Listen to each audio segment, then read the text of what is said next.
Hey, everybody, how you doing? Welcome to PHLY Flyers Postgame presented by Bet365. My name is Bill Matz. I'm your director of fun and games for the evening. Joining me live in the Xfinity Mobile studio, it is Philly's #1 hockey beat writer, Charlie O'Connor. That was, so Charlie, if you had to choose between watching the Flyers offense in the second period or watching the Eagles offense in the second half, which one are you picking? Oh, absolutely the Eagles offense, because at least the Eagles were ahead in the game when they parked the bus. The Flyers parked the bus when they were tied and then down in the game. So yeah, second period was ugly, to be sure. Look, Disney on Ice, it comes for us all eventually, and it came for us on day one of the Disney on Ice trip, or day one of the Disney on Ice road trip of games, because I guess yesterday was the first day of the Disney on Ice trip officially, since they did practice yesterday. But this really is game one or day one, because I'm not on the trip. So for me, it's game one, day one. Yeah, it's day one of the trip. We all know how this goes. Listen, there's always, they traveled, and maybe that has something to do with it, long layoff, all that. No one wants to hear any of it, though. I certainly, okay, sure, great. Beat a team you're better than. And they didn't tonight. They maybe didn't play as bad as the score. We'll get into all that. But first, I got to tell you about that Anaheim game coming up on January 6th. That's right. If you want to go, we're doing the Sweet Takeover again. That's right. So nice. We're doing it a second time. Yeah, I almost rhymed. Go to allphly.com. Get in on this. We're going to sell out. Make sure you go right now. It's going to be food and beverages provided all night. Sweet ticket to the game. Hang out with me and Charlie. We're going to have a great time, just as we did last year, but even bigger and better, because it is year 2. It's going to be a ton of fun. Last year's game, one of the best Flyers games I've been to in years, a playoff-like atmosphere, and now with the team actually competing, hopefully by the time they get back from this trip as well. I can't imagine the East improves so dramatically over the next 2 weeks that they're no longer competing for a roster spot or a playoff spot, regardless of how this trip goes. But now that with both teams kind of improved from last year, Trevor Zegras in the fold now, there is a lot to anticipate with this game. So make sure you come and get your tickets, allphly.com/events. All right, let's talk about tonight's game, Charlie. And I want to lead it off with some special teams, because you said in pregame one of your keys tonight, and really a thing you were going to be judging the team on, was how the power play performed against the 32nd ranked penalty kill. Seattle is 32 out of 32, just over 70% for the season. That number went up a tad because they killed all 3 of the Flyers' power plays tonight. First period, the Flyers had 2 attempts, 5 shots on goal, no goals. Second period, they got a third power play, got 1 shot. It did not beat Grubauer either. 0 for 3 on the night against the league's worst power play. And in terms of special teams, that was it. Flyers didn't take a penalty, which is something we've been dying to see for weeks, for months, honestly.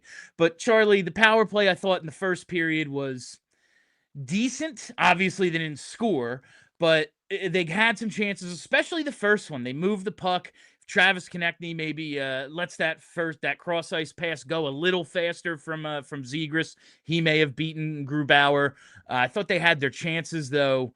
Ultimately, 0 for 3 with 6 shots on goal against number 32 in the league. What'd you think of one of your keys to the game? Yeah, well, this is one of those things where I guess you could spin it in a positive direction, because I thought 2 out of the 3 power plays, they looked good. They were moving the puck well. They were creating chances. That said, you should look good against the worst penalty kill in the league. Yeah. So you could spin it in the sense of, oh, well, they faced a hot goalie and they were doing good things on the power play, and maybe we can build off it. And you know what? Maybe they can. Maybe they can build off it for the game in 2 nights against Vancouver. But all that matters in a game like this, when you're playing against the single worst penalty kill in hockey, is you got to at least score 1 goal. Ideally, you score multiple goals, but you got to at least score 1 goal, because the thing with Seattle, and I talked about this in pregame, I'll reiterate it now. this is a team that has the worst penalty kill in hockey. Yet if you look at their overall goals against numbers, they're pretty decent. Not bad. Because we're talking about a team that is the worst at defending opposing power plays, but going into this game was actually ranked 6th in terms of fewest goals against per 60 allowed at 5-on-5. So it put the Flyers in a position where if you weren't scoring on the power play, then you only could get goals in situations where the Kraken are legitimately good at preventing teams from scoring. And that was my big fear coming into this game. It was like, look, it could be a good thing for the Flyers power play because they're playing against a crappy penalty kill and that can maybe get the power play going. But if they can't get the power play going, then they're going to struggle to score. And that's exactly what happened, because at some point, it doesn't matter how many shots and chances you get when you're going against the worst penalty kill in the league. You got to get goals. They didn't get any. They clearly, and listen, yeah, they moved the puck well. I thought it declined a little with each power play. Like the first one, really good. Second one, pretty good. That one in the second period, they made a couple of plays in the final 10 seconds of the power play, but that was basically it. Yeah. Of course you're going to get some opportunities because clearly they give up a ton. They get scored on 30% of the time. That's just how many goals they give up. Obviously, they're going to give up the chances. And like you said, you kind of look at where this team ranks overall. They're top half of the league in goals against per game, decent enough defending. It was going to be difficult, and I think we saw that at 5-on-5. Flyers got shots, no sustained pressure, though. Couldn't really get those second and third chance opportunities outside of a couple of times, and it really, all right, if you couldn't beat them at the thing they're worst at, good luck. And that's basically where they found themselves tonight. So I think you were pretty spot on naming that one of the keys to the game, and you look back and go, yeah, if they score in that first one, it's a totally different game. But they don't, and so they're chasing, the whole way, basically, after they give up that second period goal. Yeah, and look, the frustrating part about this is that it was so predictable. I mean, look, I get paid to do this, but I'm not a hockey genius here. I'm not Nostradamus. I looked at it, and I'm like, okay, it's a bit of a concern that beating Seattle is so predicated upon exploiting their weak penalty kill, and the Flyers have a power play that you can't trust. Now, again, they created chances. They moved the puck well. Trevor Zegras had a ton of time to make plays, and he did make some plays, but it doesn't matter if you don't score, because to beat this team, you have to score on the power play. That's how you beat them. They couldn't, so they didn't. Yeah, really, Zegras did get that one cross-ice pass to Konecny.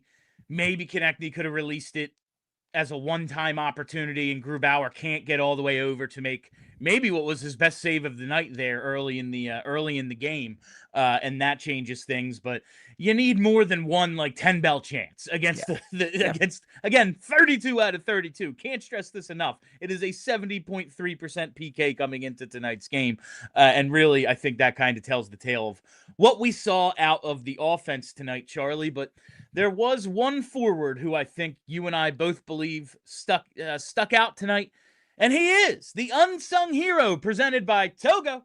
Togo, the leader in operations outsourcing. Let Togo handle the work that gets in the way of your work. You call the plays, we execute. Togo, Denver Barkey. He drew one of those 3 power plays by kind of something, the kind of play I expect to see him make multiple times throughout his career. Blocked shot up at the point, chases down the rebound, gives the defenseman no choice but to wrap him up as he's about to get a step on him for the breakaway, and puts the Flyers on the power play. But Denver Barkey, in a game where, the Flyers had 30 shots and they had some chances, but the offense overall wasn't inspiring, he stood out. Yeah, no, I thought Barkey was very impressive in this game. He didn't create a ton of offense, but he was constantly doing things. That play obviously was the standout play because it was an all 3 zones play. He makes the good play in the defensive zone, wins the puck race and physical battle in the neutral zone to get position, and then draws the penalty in the offensive zone because the guy has no choice but to take the penalty, or else there's a good chance he's going to score. So that was the standout play. But I thought he made a ton of smaller plays. They highlighted one on the broadcast where he kicked a puck off the boards. For the breakout, for the breakout to Couturier. That was a really nice play. That's one thing that if you watch Barkey closely, and I would recommend you do that because it certainly doesn't seem like he's going down to the minors anytime soon. Watch how effective he is, especially for his size, along the boards. He is a very effective boards player.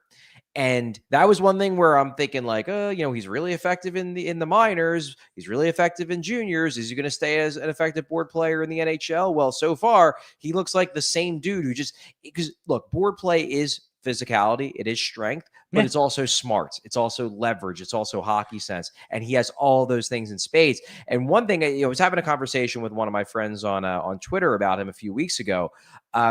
One thing that she's pointed out, with regards, she's a Leafs fan, and she's pointed this out about Leafs players and just about players in general, is that one way for young players to earn their way into the coach's trust, it's like the foolproof way, is be good along the boards. And that will, even if you're not doing anything else good, if you're good along the boards, that will keep you in the lineup, because that is something that coaches just eat up. And Barkey's really good at it. Keep an eye when you're watching Barkey over these games over the next week, and keep an eye on what he does along the boards, because I think if there's one thing that's going to earn him, the respect and admiration of Taka very quickly, as it would for most NHL coaches, it's that board play, because he's just making great little plays along the boards. He's winning battles, keeping pucks alive. He's avoiding turnovers.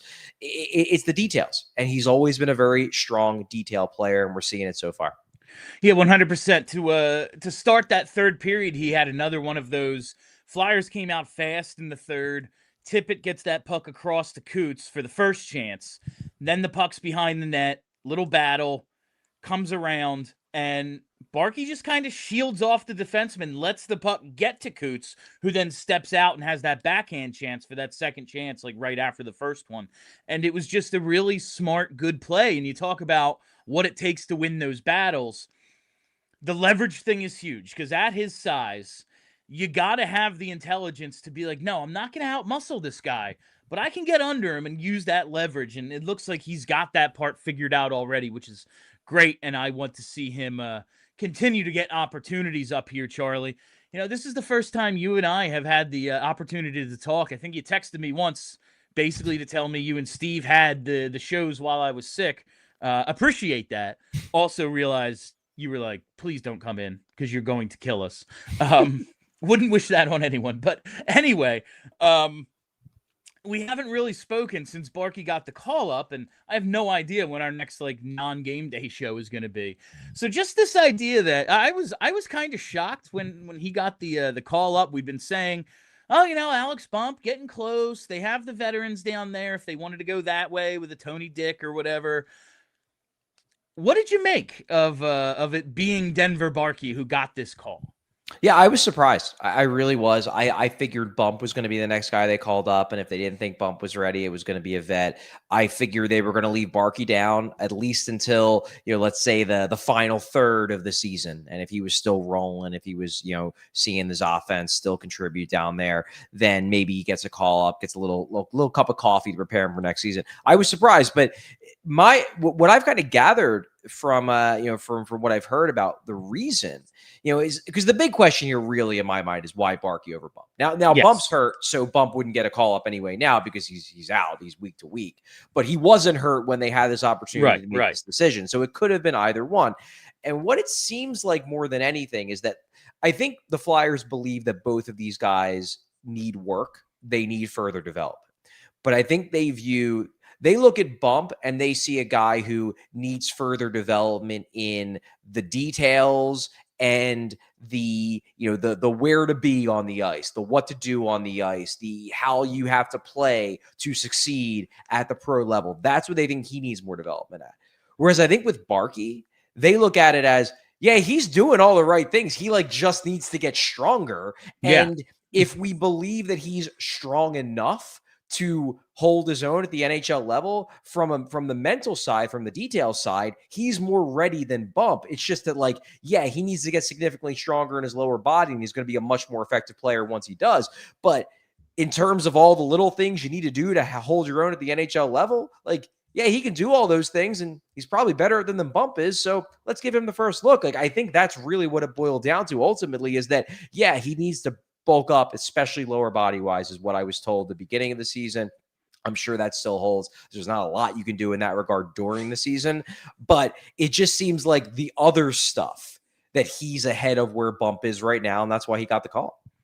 And listen, yeah, I'm sure he does need to get bigger and stronger and everything, but it's not as if the AHL is the OHL. No. He's an 05 birthday. He's 20. That makes him one of the younger players in the AHL.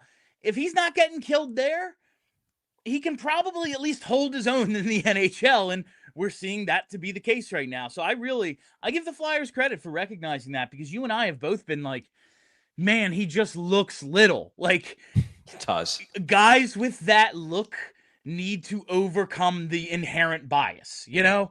And maybe because we have the GM we have, who realizes, like, height isn't everything, but even he has been like, basically the Chip Kelly, like, yeah, man, big people beat up little people. Like, if I had a choice between a big team and a small team, I would take the bigger team. But it's credit to him, because Barkey, no, he hasn't put up any statistics since that opener against the Rangers, where he had the 2 assists, but it's not as if he hasn't been pretty impressive, and I think he might have been their best forward tonight. I think he very well might have been. I think that's kind of where I'm going to rank him on my my 3 stars, because it's not going to be easy. One thing I will say about Barkey that I was thinking about watching that one play, the play we highlighted earlier, the one where he blocks the shot and then races down the ice, gets the breakaway, draws the penalty.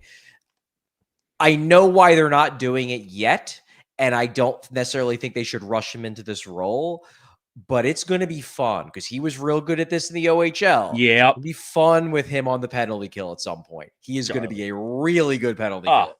So glad you brought that up, because it's my favorite play in hockey. Block the shot, take it the other way. That is the absolute best. If you can't beat someone up in a fight, that's the second best thing you can do on the ice in Bill Matz's eyes. All right.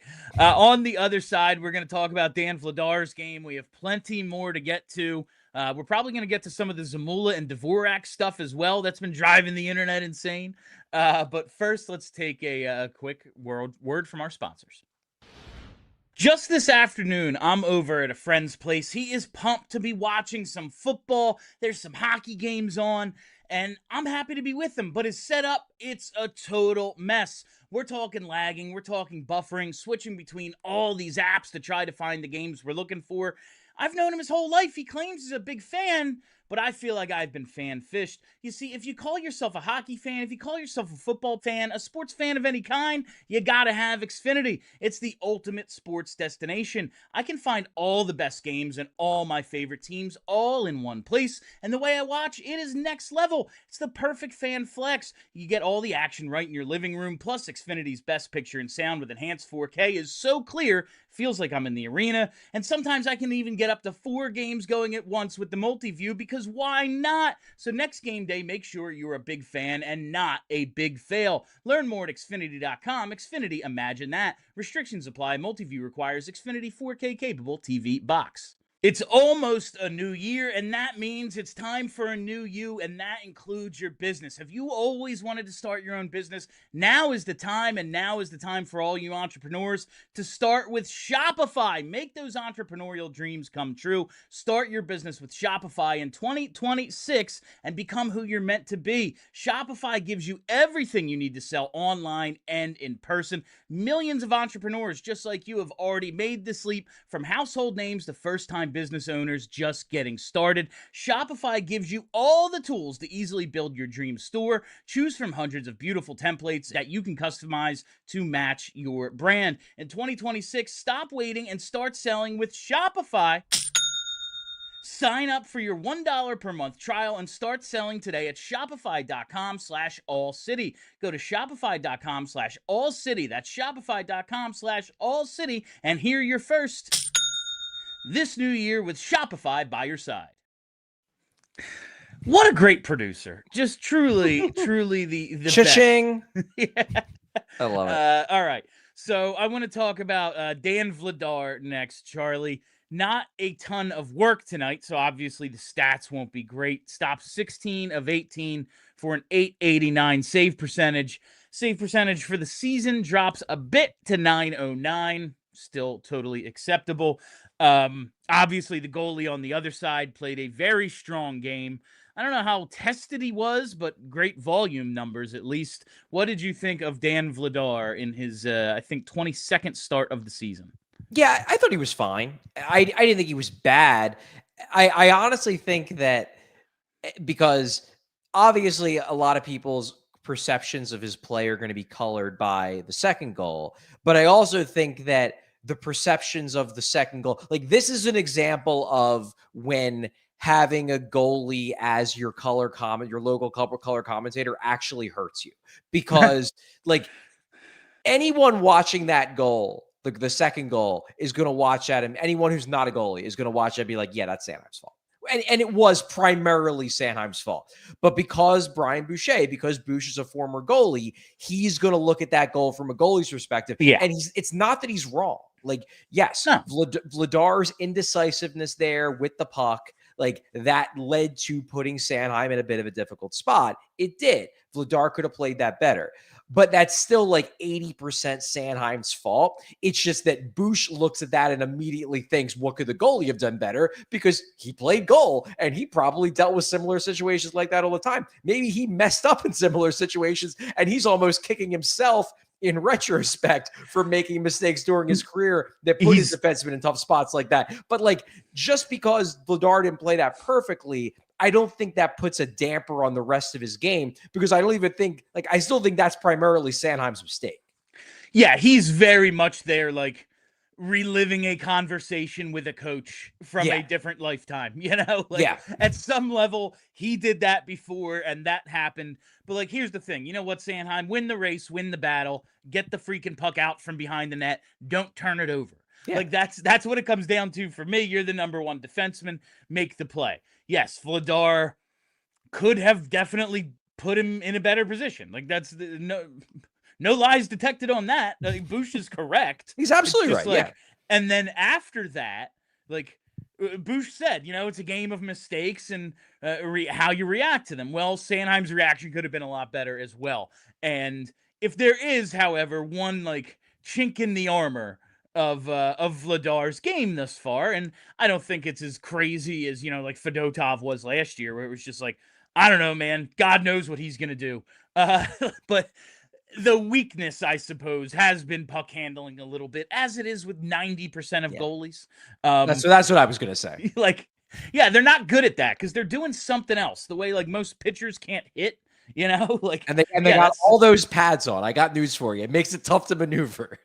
I tried using one of those sticks with regular gloves. I tried using one of those sticks once. I was like, I got both hands on it. I don't know what to do here. It's difficult. But yeah, I guess we can blame him a little for the second one, sure. But ultimately, well enough to win, just not better than the other guy tonight from Vladar, I'd say. Yeah. I still think Vladar had a pretty good game. Now, it was one of those famous better than his numbers games that people, I feel like people are more open to accepting that for Vladar than they are for Ersson, but it is still something that I think annoys some Flyers. So I think he was better than his numbers game. I think he made some big stops. The Flyers had a weird game. We can get into the numbers of it all, but I thought the Flyers had a weird game where I do think they did control the territorial battle and win the chance battle. I obviously won the shots battle. That's undeniable. But when they made mistakes, they tended to be glaring ones. They were giving up some transition rushes. They were turning pucks over. They actually protected the net front very well, but they had some pretty big breakdowns. And Vladar doesn't save them on all their breakdowns, but he bailed them out on quite a few of them. And before that goal he allows, because the other two goals are both empty netters. So you see 4-1, you think he got shelled. No, they give up two empty netters. So really gave up two goals in the game. Before he gives up that one mistake goal, where he's involved with the breakdown with Sanheim. I'm thinking this is going to be one of those games where like I'm giving Vladar first star, even though he loses, because it's like, well, what else could he have done? First star, yeah. Yeah, exactly. No, listen, he's not going to have a 920 save percentage every night. Like, he can't win them every single game. He's already like 1 or 2 wins shy of like his career high. Like it's still, you have to play a little better in front of him. I know what the numbers said. I just didn't think they did. There were a few odd man rushes where they just kind of got lucky because the pass didn't get there or something like that. I just wasn't. It was a weird freaking game. That's exactly how I would call it. Like, I can't point to a ton of Flyers mistakes, but I can't point to a ton of stuff they did well either. It was just kind of, yeah, they're playing better. I just don't really understand what it is they're doing out there. That was a lot of tonight's game for me, Charlie, and I guess that's kind of the position they put Vladar in. Like, he gave up 2. That's enough. That's plenty. That's fine to win. That is an acceptable number. And it was just, tonight wasn't the night for it. Do you okay, so you think Vladar played better than his numbers? Do you believe the Flyers played as well as like their 76% expected goal numbers? I do not think they played that well, because the numbers, I mean, you break them down. So they were they had 32 shots on goal, they allowed 20. So that's a 12 shot on goal advantage. You're looking at expected goals at 5-on-5. Flyers had 2.58. They allowed 0.81. So they got 76.07% of the expected goals in the game. And then in all situations, they led in that as well. 3.41 to 2.28. And that 2.28 gets boosted by the fact that the empty net goals give you a big boost in expected goals, because guess what? There's no goalie there. So the Flyers, by the numbers, dominated this game. And I do think they got the better of play. I think they made fewer glaring errors. I think what this probably misses, though, is that I didn't feel like they had a lot of juice in this game. Yeah. Like they created stuff and they didn't give up a ton, but it just didn't feel like they had that extra oomph in their game. Whenever they were trying to make the creative pass, it was like, well, we didn't quite have the ability to do that, so let's just get the puck on net. Let's just hope that we get a rebound. And Grubauer was playing too well to just hope that like he's going to give them a goal. I think that's what it boiled down to. It seemed like there was a lot of like, well, let's just like get to our spots and take shots, and eventually we're going to score. And they needed to do more than that. And I just don't think they were playing with the kind of energy, with the kind of execution that allowed them to do more than that. And that's why, they do. Like, you look at these numbers. I mean, I believe in at 5-on-5. Yeah. So all situations they finished with a 12-2 advantage in high danger chances. Per natural stat trick at 5-on-5, it's a 10-1 advantage in terms of high danger chances. So like they got to the dangerous areas more, significantly more. It's just that when they got there, they were more or less just content. Like, yeah, let's just put the puck on net. We're going to beat them eventually. And they really didn't. Yeah. And like of these 32 shots on goal they had, I want to know how many of them were like by the same line on the same shift after one already. Like they're just your idea of like not enough energy or oomph. Like that's really what it felt. This was a eye test game. Like, yeah, they're getting shots, but how dangerous are they really? There was one perfect example in the third period. Owen Tippett cuts in, rips a nice wrister, but no traffic, nothing. Even that nice shot of his, Grubauer just snags it with the glove, face off. And I think they got one of the empty net goals like on the ensuing face off right after that. Like it was just kind of a one and done sort of game. And I know we've had issues in the past. Is this offensive style? Is this kind of Tocchet's thing where they got the shots tonight. It just feels like they could not establish the forecheck. They couldn't get second and third chances after they were able to get one. And really, Grubauer just saw too much. I think he got screened like twice the entire game. And that makes it a lot easier for a goalie who is playing well right now. Yeah, and I thought a lot of their in-tight chances, like Mishkov had a couple of these. They were in tight, and that is a dangerous area. That's where goals are scored. Yeah. So props to Flyers for going there. But it seemed like it was a lot of like just jamming the puck into pads. Yes. What there weren't, they would get there, and then there wasn't that one last creative play that would turn a dangerous chance into this might actually be a slam goal dunk chance. Exactly. No, not a ton of that. All right, on the other side, we're going to talk about tonight's game changer driven by Elkin Chevrolet. But right now, time to take another quick break. Let me tell you about a local business that's been helping Philly homeowners and businesses stay pest-free. It's Evans Pest Control.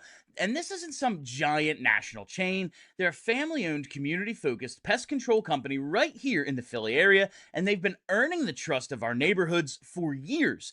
Evans Pest Control uses a state-of-the-art equipment, safe and effective treatment options, and their techs go through continuous training, so they're equipped to handle anything. We're talking rodents, we're talking insects, termites, and even bed bugs. They offer priority services and consultations, which is huge when you have a problem with pests. Everyone in Philly knows pests don't knock, they just show up. Evans Pest Control is your solution. So if you see signs of pests or just want to prevent them before they start, reach out to Evans Pest Control. Visit evanspestmgmt.com to schedule your free consultation. That's Evans Pest Control at evanspestmgmt.com. Do we really want Matvei Mishkov playing goalie? No, because it's not worth the risk, time, or money. It just doesn't make sense. You want to keep your stars focused on doing what they do best, and the same goes for your business. And Togo can help any business looking to streamline operations, become more efficient, or unlock more time for their best people. From customer service and accounting to order management, logistics, admin, and data entry, and even complex multi-step operational processes, Togo takes it off your plate at a fraction of the cost. And every engagement with Togo starts with free process mapping and engineering. Togo doesn't bill a dime until the real work begins, with programs starting as low as $1,000 a month, so you're not even going to break the bank. Each Togo program includes dedicated staff, custom automations, and US-based process engineers who act as your quarterback, giving you complete control, total transparency, and instant efficiency. At Togo, you call the plays, we execute. Visit harnesstogo.com. Scale smarter, work faster, and stay focused on winning. All right, it's time for tonight's game changer driven by Elkin Chevrolet. Elkin Chevrolet, together, let's drive. We don't often give one of the segments to an opponent, but Philipp Grubauer played a hell of a game tonight. Stopped 31 of 32. Carl Grundstrom breaks the shutout with under 2 minutes remaining in the game. Came in with a .911 save percentage. And I'll tell you, Charlie, Grubauer is the reason goalies like Grubauer in a season like this. It's the reason I'm very happy we got Vladar signed for 2 years. Because you know what the nightmare is? He has the contract year. You get him for 1. Great contract year. You sign him for 4. And then he turns back into a pumpkin. But it can go the other way as well. And that's what's happening with Grubauer right now. .875 save percentage last year. But tonight he was phenomenal. And he has been really good for the Kraken this season. Yeah, he was truly one of the worst goalies in the NHL last season. Like, full stop. That's not an exaggeration. He was horrendous. He was terrible. And this year, he's turned it around. It's one of those, you made the point of, well, this is why I don't like to, like pay for a goalie on a contract year. This is why it's just tough to trust any goalies ever. Yeah. Because this guy last year couldn't stop a beach ball. And this year, suddenly, he's sitting in .911 and then nearly shut out the Flyers. Legitimately good.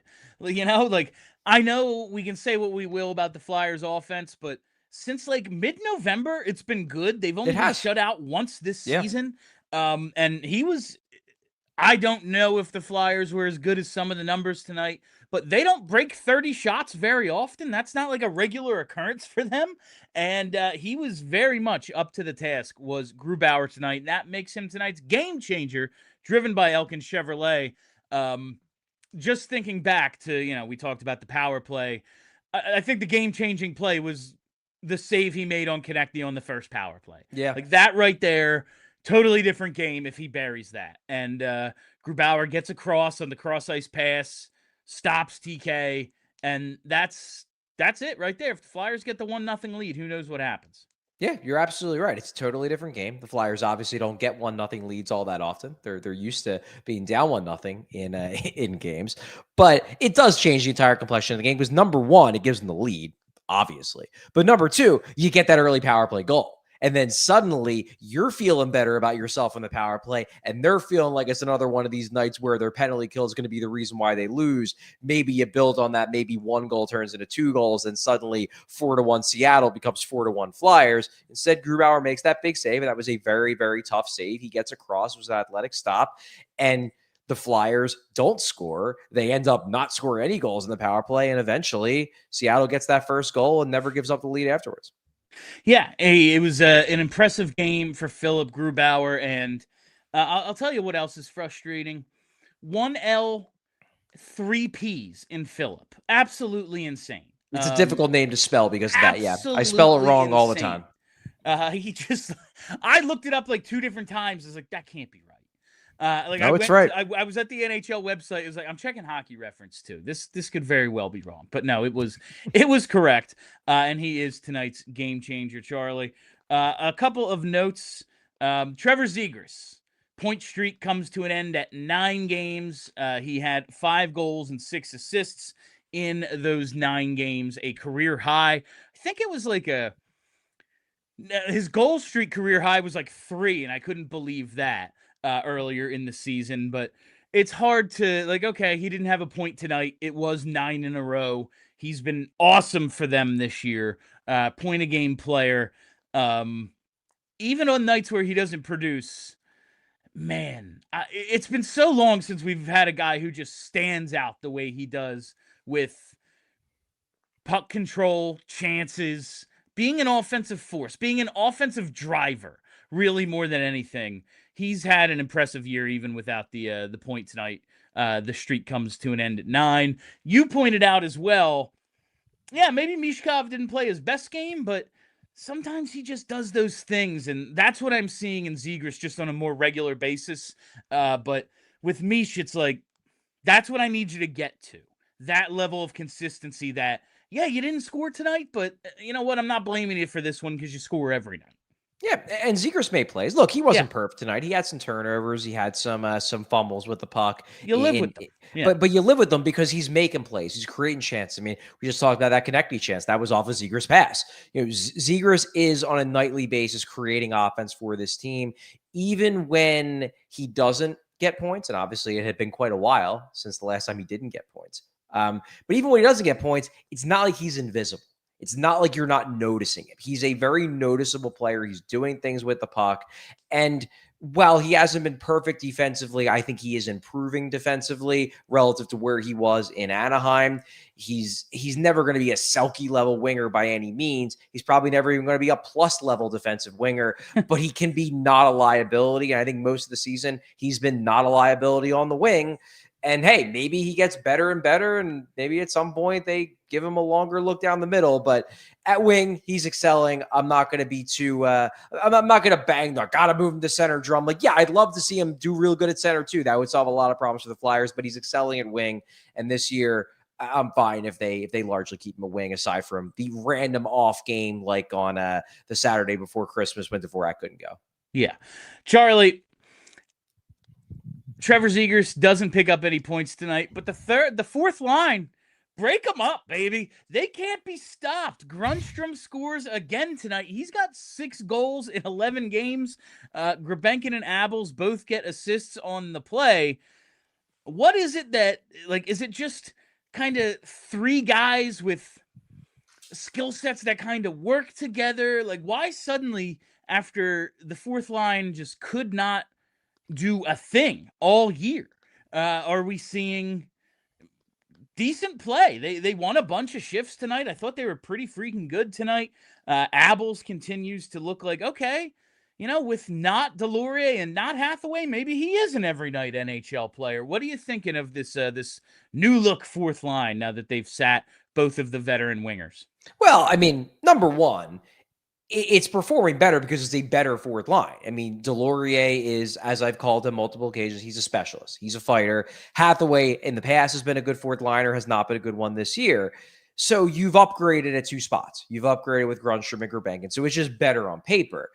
Also, they're getting a little lucky. Like, they're playing better, but they're getting a little lucky. Grundstrom is sitting on a 33% shooting percentage right now. I'm pretty sure he's not going to hold that for much longer. Just a shot in the dark there. I don't know. Maybe I'm being too pessimistic here, but I don't think he's true talent, the best shooter in NHL history. I don't think so. Maybe he is. We don't know. You know what? Maybe he just never got a chance. Everything's 50-50, Bill. Either it happens or it doesn't. So there you go.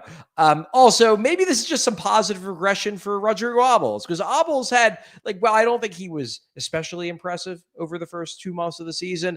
I didn't think he looked quite as ineffective as his line mates. And now maybe, the hockey gods are just smiling on him a little bit and letting him get involved in some goals for everything he had to put up with over the first 2 months, where, he was getting stopped point blank on some chances. He wasn't getting the bounces. Now he's getting some bounces, and, maybe Grundstrom and Grubauer are a little bit beneficiaries of that. Mostly, though, it's that the line is on paper better, and they're benefiting from some hot shooting from Grundstrom and some good fortune all around. I can't remember, when Grundstrom first scored the first couple goals, I was just like, yeah, he's got a little hot streak going. Guys come up. That happens. He wants to prove whatever. And now it's like, I don't know. He's got 6 goals in 11 games. That's not bad. And really, it's like 6 and 10, because that one, the one was kind of a one-off call up, and then he actually got the right. He actually got into the lineup for real. He has been really, really good for this team. We were talking in pregame about the all right, maybe in retrospect, the Hathaway extension not a great idea. A guy you kind of would prefer to cash in on at a deadline or something. We know that unless, some things go horribly wrong over the next couple of months, they're probably not looking to do the big sell-off, and we're going to talk about Dvorak after the next break. Could you see Grundstrom, though, being maybe a guy who's got a little value resurgence, and you try to move him at the deadline to pick something up? Or do you think even that's beyond what Danny Breyer's trying to do at this point? He's 28 years old. You got him for literally nothing, a cap dump situation. Do you think that could be on the table? I would be surprised. I just think that people need to recalibrate their brains and realize that the Flyers, if they are in the playoff mix come late February, early March, they are not going to be selling expiring contracts. They're just not going to do it. And could you get a third, fourth round pick for Carl Grundstrom? Maybe you could. The fact that his cap hit's a little on the high side might cut down on what you get for him. Fair. Because, I mean, hey, he was a cap dump for a reason. They were like, well, we don't really need this guy on our books, so sure, we'll get him off our books if we pick up Ryan Ellis and then have him on LTIR, whatever. My point is that I think we need to pull ourselves out of the mentality of Sean Walker. Pull ourselves out of the mentality of Kuzmenko from last year. I just don't think that's the way the front office is thinking. Now, that's not to say that they are like, oh, we're going to go all in and make a big trade for a rental type guy. I just think they look at it as, if this team stays in the mix, whether they're in a playoff spot or just outside of a playoff spot, heading into the trade deadline, I think they're going to let this team take a real run at it, rather than do what they did 2 seasons ago, which was basically cut them off at the knees. I mean, they traded away one of their, I would say, 3 best defensemen that year in Sean Walker, and then the rest of the defensemen got hurt. Then they were really screwed. I really don't think they're going to do that. I don't think Danny's going to do that to this team again, unless, and look, you never know. They could have a terrible January. They could come out of the gate of the Olympic break looking awful, and then maybe he'll have no choice. But if they're in the mix, I don't think they're going to be trading guys like Dvorak and guys like Grundstrom. I just don't see it. Yeah, the guys like Dvorak, the actual, and I know I just said, listen, he's got 6 goals in 10 games. It's pretty hard to come by, especially for a team that, the offense has been better, but doesn't exactly score a ton on a nightly basis. It's basically Trevor Zegras and whoever else happens to have a good night is what the offense is. Just Grundstrom seems like I don't want to say non-factor, because again, he's been good, but doesn't really factor into this team's future. Dvorak doesn't either. He's going to be 30 in, I think, February, but he right now is on a developmental path with Trevor Zegras to help him be a better hockey player. Like, he serves a purpose for the team's future, even if it's not for the team in a few years. And again, we'll get to that.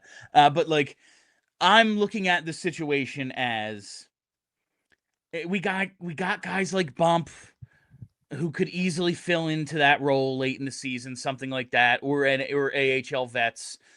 And you do need to replenish the assets a little for when you need to make that big trade. You need stuff to trade, 3rd and 4th round picks to throw on top of things, and to get those rentals down the line when you need a 3rd or a 4th round pick to get yourself the bottom 6 forward or the 3rd pair defenseman or the backup goalie you need for the stretch run. That's just how I'm looking at it. I know Danny doesn't agree. At least I think he doesn't agree. We'll see how it all plays out. I feel like Grundstrom's kind of a low cost sort of. That's not going to lead to a potential locker room revolt the way, hey man, we got an offer for a first for Dan Vladar, so we did it. Like, yeah, all right. Yeah. Sanheim might take a stick to Danny's office door if that happens. Maybe not Sanheim, but someone less mild-mannered than him. Like, I don't think Grundstrom would elicit the same sort of response from the locker room is the only reason I bring it up. All right. On the other side, we're going to talk about Dvorak, we're going to talk about Zamula, and we're going to talk your super chats as well, but we have to take our final break.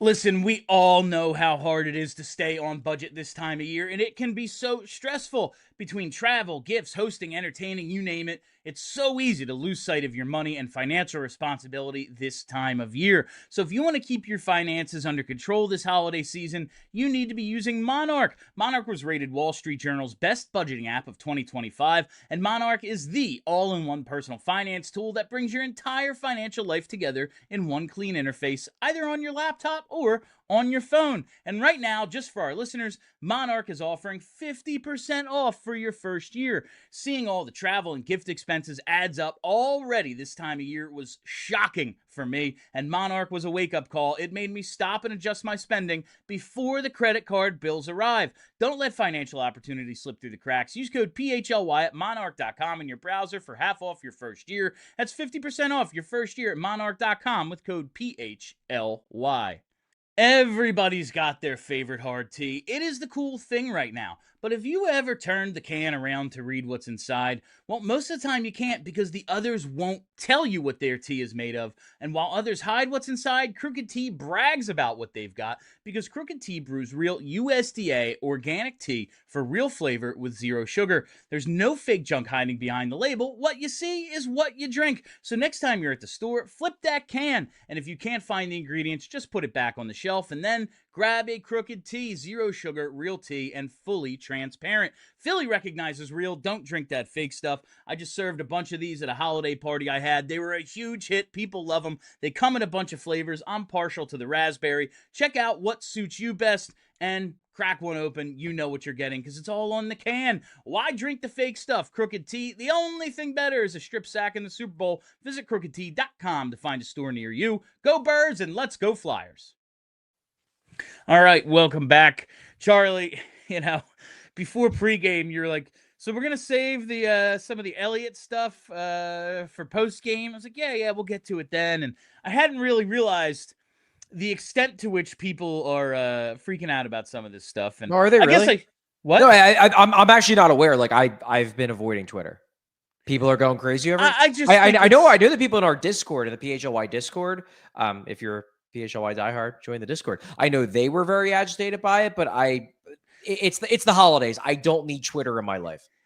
I'll tell you, I just saw a couple of things, but it goes back to, I think a few shows ago, we had a clip where I was discussing this with you and people got mad about it. And it's just kind of continued since then.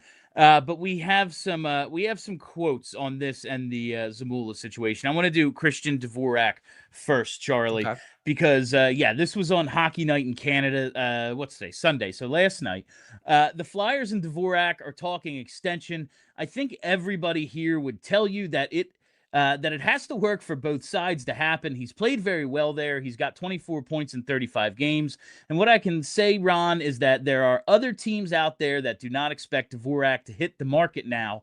They think he's going to sign, but both sides have to make it work. Well, a couple of things there from that quote, Charlie. Okay. One, both sides have to make it work. Yeah, that's how contracts are. That's what a negotiation is, obviously.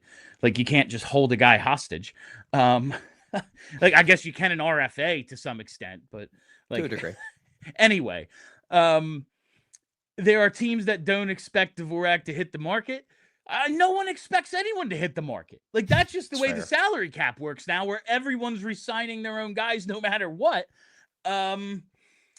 How my feeling on this is, if it's 3 years or fewer, and I can't imagine it would be fewer because, like, this is his last chance. Yeah. I'm fine with it. When we get into the 4 or 5 range, I think that's insane. And if I'm him, I only want like a 5-year deal. Like, that is my goal. If I am him, is a 5-year deal. And if I am the Flyers, I'm not going over 3. I don't know if it works, but it does kind of sound like, all right, like, this is out there. You know, it's not just Bill saying it because he's like, hey, the guy's on an expiring contract, and I don't think they're going to trade him. You know, it's Elliot Friedman. He usually is right. How you feel about this? Yeah, I guess my response to it was that I was surprised that so many people were surprised. I was, because, and I'm going to read this, I interviewed Danny Briere 2 weeks ago and basically asked him this same question. And he said on the record, basically, yes, we're going to try to re-sign him. His quote was, so yeah, now that we know him, now that we've seen him play and how he's fit into our family, absolutely there's an interest on our part to bring him back. So the general manager doesn't say that on the record unless he's actively going to give it a real go to try to bring a guy back, unless the player just doesn't want to come back. And if you've listened to any of Christian Dvorak's interviews over the last month, you can tell he's having a blast. He's loving playing with Trevor Zegras. He's loving being in this locker room. He's like one of the dudes now. He's one of the guys. So there was zero chance that Dvorak was going to have his agent be like, yeah, when Danny calls, just tell him, no, I'm going to free agency. Like, they were always going to talk. And the Flyers openly, Briere on the record said, yeah, we have interest in bringing it back. So I was surprised at how many people were that surprised. But maybe, and I swear I'm not saying this in like a biting way. Maybe it's just that, like, I'm not Elliot Friedman. And it's that like when I report something, it just doesn't have the same like gravitas that an Elliot Friedman report does. It's like, oh, well, Elliot reported it, so like that obviously means more than like the actual GM saying on the record that we're going to start talking to this guy. And that's the I'm not saying that to be biting. It's just a reality. No, yeah, absolutely. And like, to me, Danny has to like explore it. You know, he has to be like, yeah, we're gonna look into. What if he goes, yeah, it's my goal to sign a 3-year deal at $1 million. And you didn't know that was his goal. Like, you know, for tax purposes or something. I don't know. Like, and you could have had a good player for free, basically. Like, it behooves you to at least ask, what are you looking for? Once it gets to the other teams are expecting him to stay, I guess, that's when it becomes a little more than due diligence. Yeah, but your fair. Quote isn't just due diligence. It's like, yeah, we like him. We're going to explore this. It not just as a reporter, Charlie, as now just like you analyzing the situation. Should they do it? Should they bring him back? I think I said a few days ago, I forget whether you were on the show or if this was me and Steve. We did this like a couple weeks ago, but yeah. I have no memory. But I basically said, like, I still probably wouldn't do it, but as every day passes, I hate it less and less. And I think that's kind of where my head's at. Look, really what this boils down to in the end, and no one's going to say this out loud. Danny won't say this out loud. The Flyers aren't going to say this out loud. The guy, because my big thing is, like, I don't really want to block anybody. And I get the concerns about Luchenko. Like, I get it, but I don't know if Luchenko is going to be ready next year. So I'm not terribly concerned about that. The guy this blocks is Trevor Zegras playing center. And to me, if you are seriously exploring re-signing Christian Dvorak, that is an implicit message to everyone that like we're doing this because this allows us to kind of like keep Zegras on the wing, which is where we kind of think he's best served anyway. That's really what I think is the underlying driver here, because to me, it doesn't make sense any other way. If they look at it as, okay, well, if we bring Dvorak back for a few more years, then we keep Zegras in this hybrid role and they can essentially be like a really good NHL second line, then I think it makes some sense. I also would definitely not want to give him a no trade clause, because I want to keep open the flexibility where, like, if we have the opportunity to trade for a better player, then maybe he can be the throw-in stopgap to replace the center that the other team's giving up. So that would be a big part of it for me. But that's kind of where my head's at with it, to be honest. I think the one spot I'm resisting it is, yeah, the 24 points in 36 games now. Okay. Nice. But the guy he's glued to has 37 and 37. Don't we need someone better to put with Zegras? And if we take Zegras away from Dvorak, isn't he then just a 3C? Like, that's the real, like, that's the question here to me of, like, what is his real value?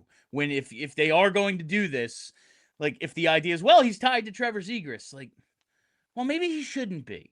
You know, like, what could Jet Luchenko do tied to this guy? That's that's my question here. I just wonder if one of their things here is like, we know Zegras and Dvorak are buds. We know that Zegras loves playing with Dvorak, even if he's not playing down the middle. If they look at it as, we don't think Zegras is a center, or we don't think center is the best place for Trevor Zegras, but we know Trevor Zegras really wants to play center, and this is a way, by keeping Dvorak, this is a way for us to keep him where we think he's best at and have him not get mad about it. I wonder if that might be part of the calculation.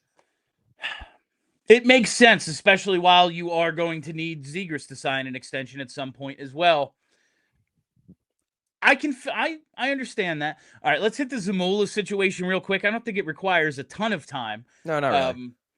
Zamula got waived, and now, he's looking to get out, Charlie. This is another Elliott quote from Hockey Night.